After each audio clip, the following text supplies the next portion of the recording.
Hello and welcome back to Working with Spirit, episode 4.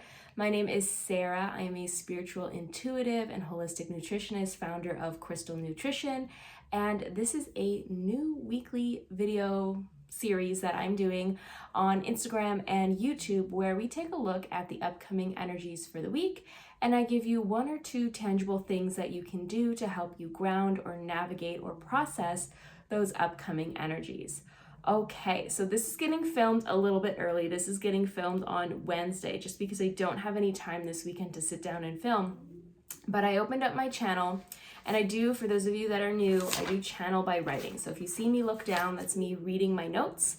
But the energies I tapped into are for this upcoming week, which is from Sunday, June 28th until Saturday, July 4th. So this is our energy read. This is what we're going to be talking about today. And I do try to keep these to 20 minutes so that the full video can be uploaded to Instagram. But if it ends up going over 20 minutes, you can just watch the full thing on my YouTube. All right, so themes. The themes for this upcoming week, we're looking at grounding, staying true to yourself, standing up for yourself or something if you know it's wrong, assertiveness in a loving, compassionate way, and it is a week of boundaries and doing what is right. So let's get into it. So I have a channeled message that I've written. So this part I'll be looking down.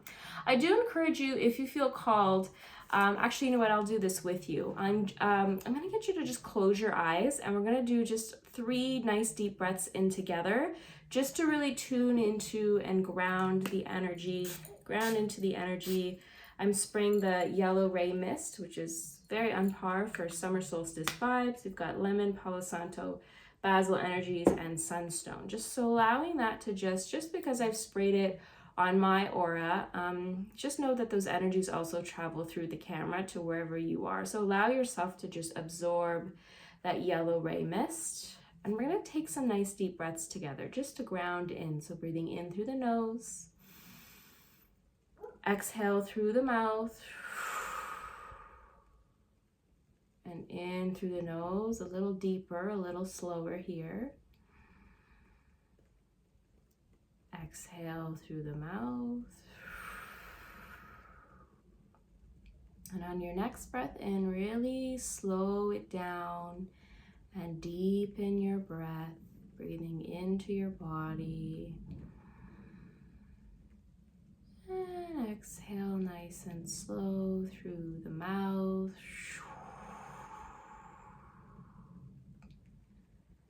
Allow yourself to come into center.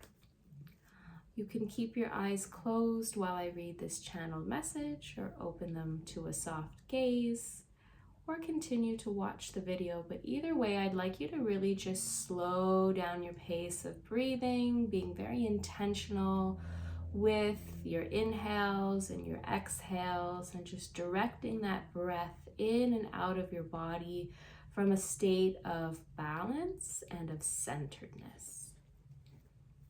Okay, so channeled message for the energies of the week from Sunday, June 28th to Saturday, July 4th. A big part of the spiritual journey is learning how to stand up for yourself as an individual. We can be born into circumstances, family dynamics, and otherwise that do not encourage or even allow us to stand up for ourselves. As we grow older and gain more independence, it can be something that we do out of survival, to not feel powerless ever again, something that we continue to struggle with, or somewhere in the middle.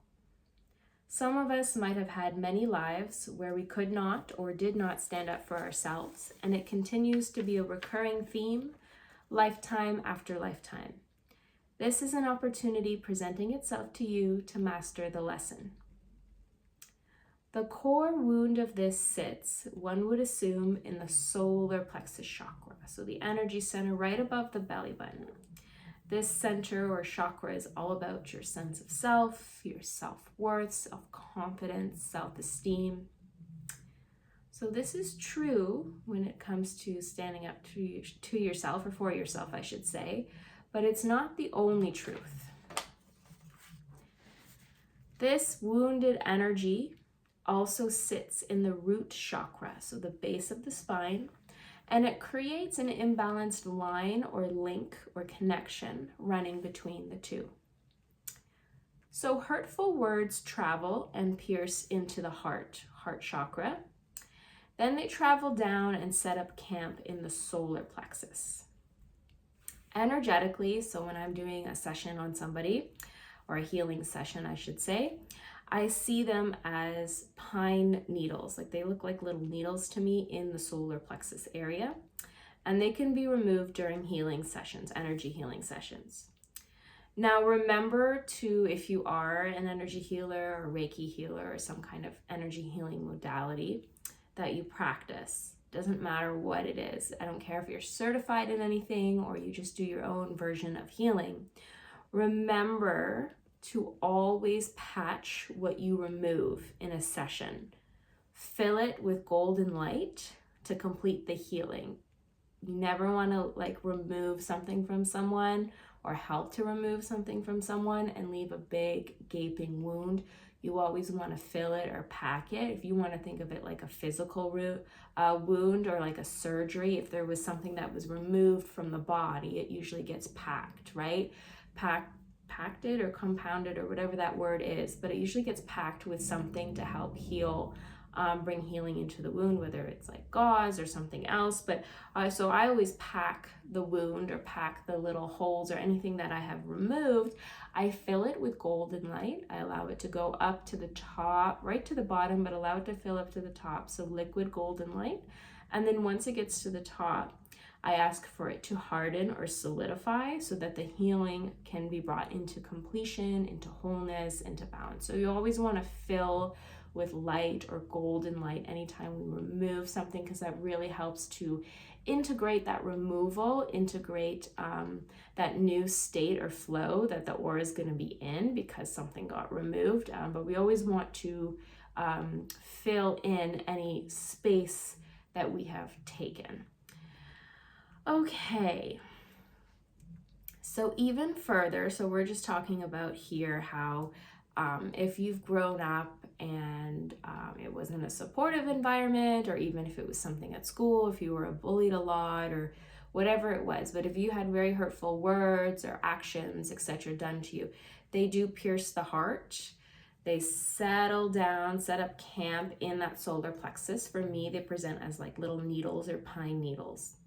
However, but even further, I should say, the core wounding. So if this core wounding really solidifies into a core belief about how we view ourselves and about, a core belief about ourselves and how we view ourselves, it then travels down to the root chakra.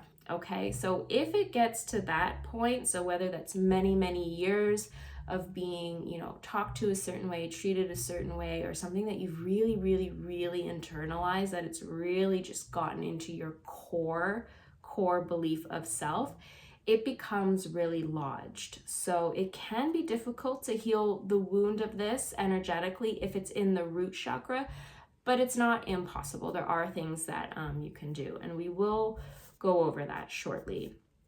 So if a wound about how we view ourselves is lodged into our root chakra, right? So right at that base of the spine. So root chakra, by the way, if you're not familiar, it's an energy center, similar to the solar plexus. But the root chakra sits at the base of the spine, and it is related to our sense of self, and it's our grounding and our sense of self with our connection to ourselves, to our bodies, but also the material world. So financial stuff can come up in the root chakra as well. But root chakra is all about being grounded in yourself, in your field, in your own energy. If we take it a step further, you do have something called an earth star chakra, which is right below the feet.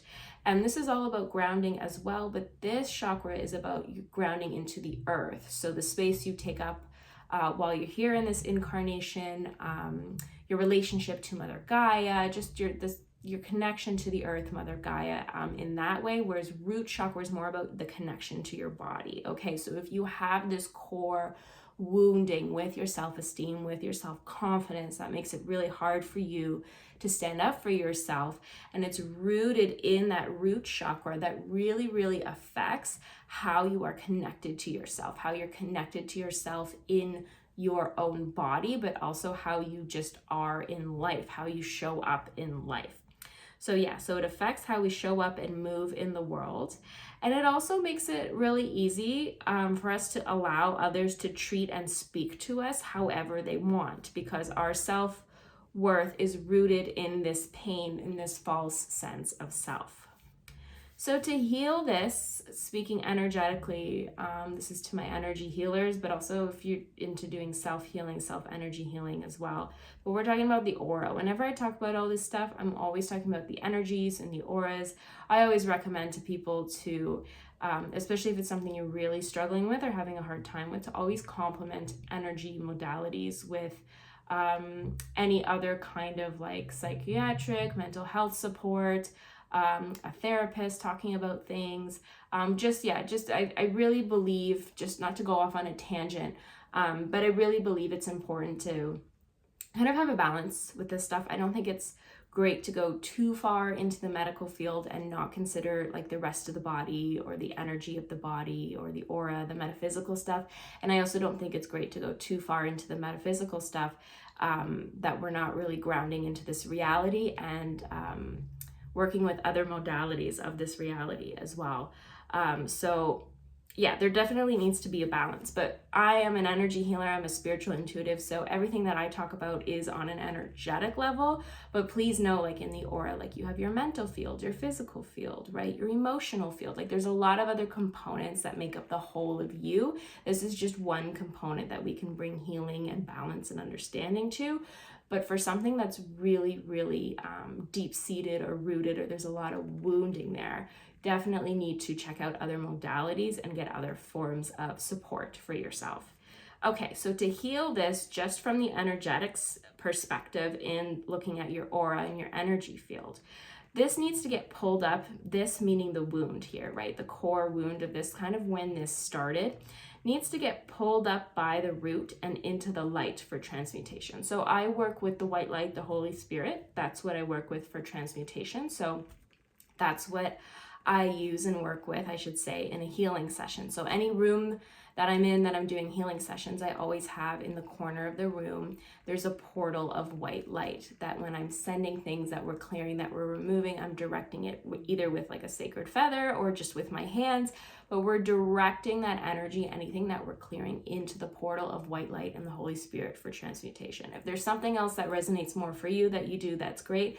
But it's really important that like if we're clearing, if we're releasing, we're not just clearing and releasing it just kind of into the room, into the air. You need to be able, you have to direct it somewhere so it doesn't also just sit in the room after the person leaves. I'm just talking here if you're doing professional healing, but even if you're doing some stuff on yourself, like open a window, you can direct it out the window, but ask your guides and angels to help you just to transmute it into the light, the white light, etc. You don't want to just open up, just like if you were smudging something or using sacred herbs to cleanse the energy of a space, you wouldn't just send the smoke out the window of all the stuff you clear this entire house. You don't want to just send it out the window and just like throw it into the universe and the atmosphere for somebody else to pick up, right? So if we're clearing anything, if we're clearing a house, if we're clearing a person, if we're clearing ourselves, even if we're clearing like an object, it's important that, especially with smoke too, but it's important that you're directing that somewhere, or you're asking your angels or guides to direct that for you or transmute that for you, and then always just close off the portal of light at the end of the session so it doesn't stay open. It's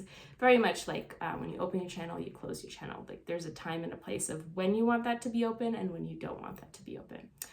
Okay, because if you don't, interesting, this is coming through, but if you leave that portal of white light open, especially if you were doing something in a bedroom or a living room or something in your own house, you're kind of leaving, it's like leaving a bit of a portal open, and like things can come in and out. Now, if it's a portal of white light or the Holy Spirit, it's going to be high vibrational beings of light, right?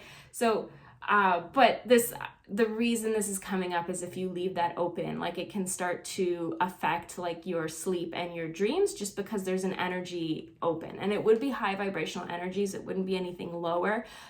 but it would still like be creating a lot of busyness in your home or your space. So that's why it's really important, like keep it clean, keep it neat, keep it tidy. Just close off that portal when you're done so you can, have some nice dreams, some nice sleeps, and not get interrupted in your dream time. Okay, so back to what we were talking about. Yeah, so to heal this, sorry, we got a little off track there, but whenever that happens, I know it's usually something very important or relevant or something that is going to resonate with somebody. So to heal this, it needs to get pulled up by the root and into the light for transmutation. It takes time, but consistent energy work, mental reframing, mantras, therapy, etc. can help to rewire you and how you perceive yourself. Okay. If you are working on self-confidence, okay, you know what? I'm going to do this first because I'm just looking at the time. We got 5 minutes left. This 20-minute thing is a real challenge for me because I actually could go longer. Okay, so helpful mantras for self-worth. This is your tangible thing you can do this week. So you can rewind this video and write all these mantras down, saying it to yourself in the mirror, eye contact with yourself. Louise Hay really started that movement. Very, very powerful stuff, mirror work. Okay, so here's some mantras to help you if you're working on self-worth and standing up for yourself. I am worthy of respect. It is safe for me to respect and value myself. It is safe for me to be respected and valued by others. I am allowed to take up space. I am allowed to ask to be spoken to and treated with respect and dignity. I am allowed to set a boundary for how I want to be treated. I am allowed to move on, distance, or end a connection or situation in which I am not feeling valued or respected. I am allowed to speak up for myself and to stand up for myself. I give myself permission to move through life with confidence, self-esteem, and self-respect. I respect and value others. So a really big theme here with this wounding, right? If you're struggling to really stand on your own 2 feet or stand up for yourself, is like this thing of allowance. Like there's this thing of permission, especially if this is a core childhood wound, right? Or something where we were an experience where we were suppressed, or a family dynamic where we were suppressed, or we weren't allowed to stand up for ourselves or express ourselves. So there's this piece later on that comes in as you get older. There's this piece of permission and just allowing yourself, and only you can do it for yourself, but allowing yourself to ask for these things, to embody these things. But really giving yourself permission to step into that is a really big energy shifter around the wounding of self-confidence, self-worthiness, and not standing up for yourself. Okay, so and we're back. Sorry about that. My phone actually just let me know that I was totally out of memory. So I had to go in and delete some stuff to be able to film the final chunk of this video. And I mean, if that is not a powerful message from Spirit of doing cleansing and clearing and making space for the new, right? Like I just thought that was a really cool metaphor. But anyways, we're going to finish up here. So final message about what we're talking about for this week for working with Spirit. If you are working on self-confidence and learning how to speak up for yourself, start by working on your heart and your solar plexus. So remember, above the belly button, and then your root chakra, the base of the spine. So this is really specific. I wrote this down 3 times a week for a month. So if you do Reiki, if you've done Reiki, you can do Reiki on yourself in these areas. And if you hadn't, honestly, just rub your hands together and envision a white ball of light and place them on the different chakras. Light a candle if you want, some nice meditation music, and spend like 5 to 10 minutes on each chakra. Just sending it white light. So 3 times a week for a month. Really interesting, very, very specific instructions here. So I feel like some of you might need something really concrete to ground into that, some concrete guidelines around that. So doing that, and then when you have moved some or all of this energy, I don't think it'll be, well, it depends, everybody's different, but once you've moved some of this energy, which will happen 3 times a week for a month, then you can start to incorporate that throat chakra. So working on the throat, the heart, the solar plexus, the root, and then I would go the opposite, root, solar plexus, heart, and throat, just to really harmonize all of those chakras together to help you with your self-confidence, self-worthiness, if that's something that you are working on, your sense of self. And then doing all of that and then adding the throat is really going to help you hone in energetically and vocally to start to be able to stand up for yourself, to hold your own, to set healthy boundaries, that kind of thing. All right, that's it for me for this week. I hope that was helpful for you. If you enjoyed this video, if you've watched it this far, please like, comment, share, subscribe, and I will see you back here next week for episode 5. I can't believe it's already been 5 episodes of Working with Spirit. I will catch you next time. Ciao!